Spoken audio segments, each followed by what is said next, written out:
I've been getting a lot of requests to make a flipbook tutorial, so in this video I'm going to show you how to make these 3 flipbooks, and then at the end of the video I'll show you some of the advanced options that I currently use.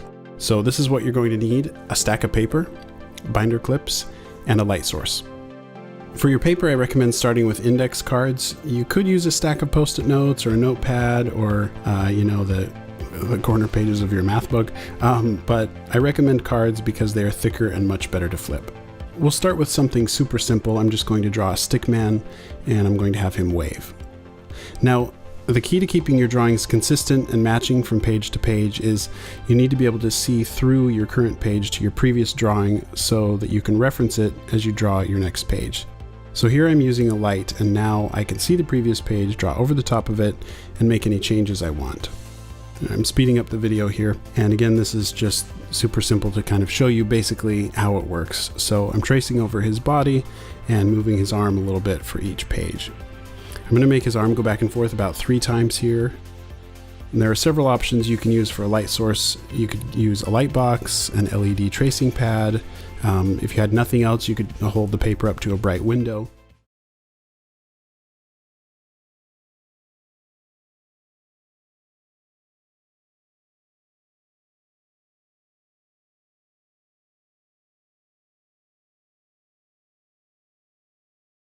This light pad that I'm using is the one that I've designed that will be included in my flipbook kit. So again, we're keeping this extremely simple. I'm keeping the stickman's body the same, and I'm just moving his arm as he waves. Okay, so now that I've drawn his arm going back and forth a few times, I'm going to have him just drop his arm down to his side, and then I'll be done. So now you just want to line up your pages, and then you can use a binder clip to hold them together. You can get binder clips in different sizes. This is a large and a medium. And let's see how it looks. So if you've never made a flipbook before, this is a really easy first one to try. Okay, so next I'm going to make a bouncing ball flipbook. So I'll start by drawing the ball here near the top. And what I want to do is I want it to feel like the ball is dropping in from above the page.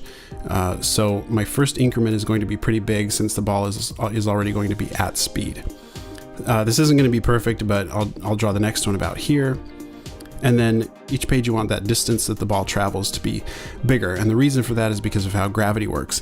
When an object falls, it doesn't fall at a constant speed, it accelerates.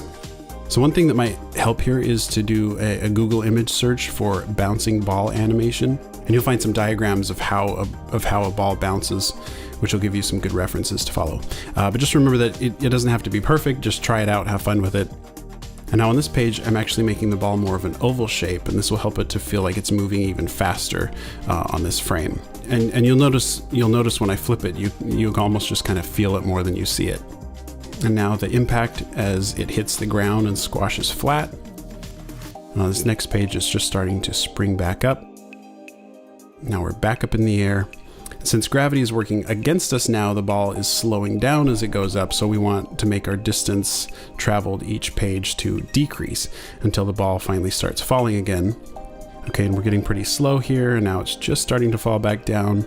And now that it's falling back down, of course, it's accelerating again, so we make the distance increase each page until it hits the ground again. And I'm not squishing it as much as I did the first time since it's going slower, so it squishes less. So for this third bounce, it's just going up a little bit, and now it's falling back down again, giving it a little squish, tiny little bounce, and then just settling.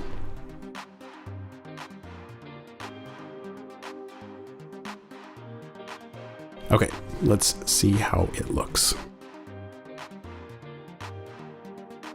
And there we have our bouncing ball. Okay, and one more time, slow down so you can see exactly what's happening on each page.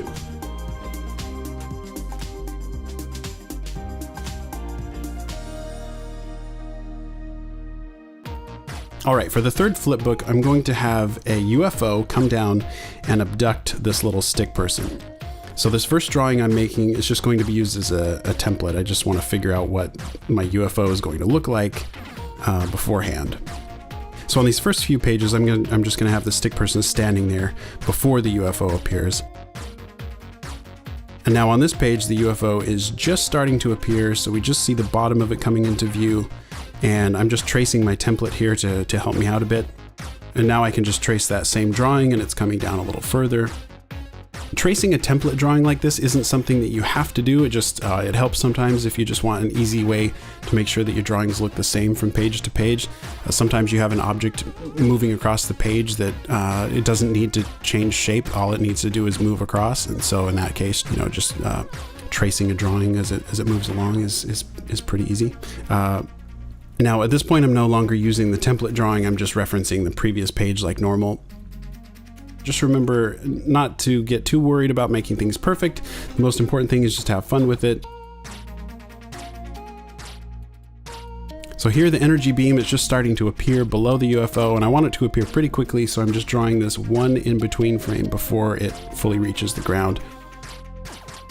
And then as the stick person starts to get pulled up, you'll see that I'm stretching him out because he's getting pulled up really quickly. And anytime something's moving quickly, you can always try adding some stretch or squash to your drawing and see if it helps, how it feels. Okay, now we're just going to see his legs, and then the bottoms of his feet. And now the beam is going back up. It's a little hard to see here, but what I'm doing on these couple frames, I'm just moving the UFO upward a little bit for a couple of pages, and then it's going to just whoosh away and leave a blur behind. And for the blur, I'm just going to do some sketchy lines on like 2 pages.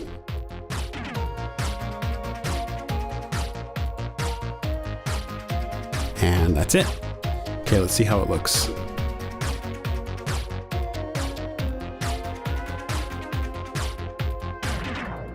And one more time slowed down so you can see exactly what's happening.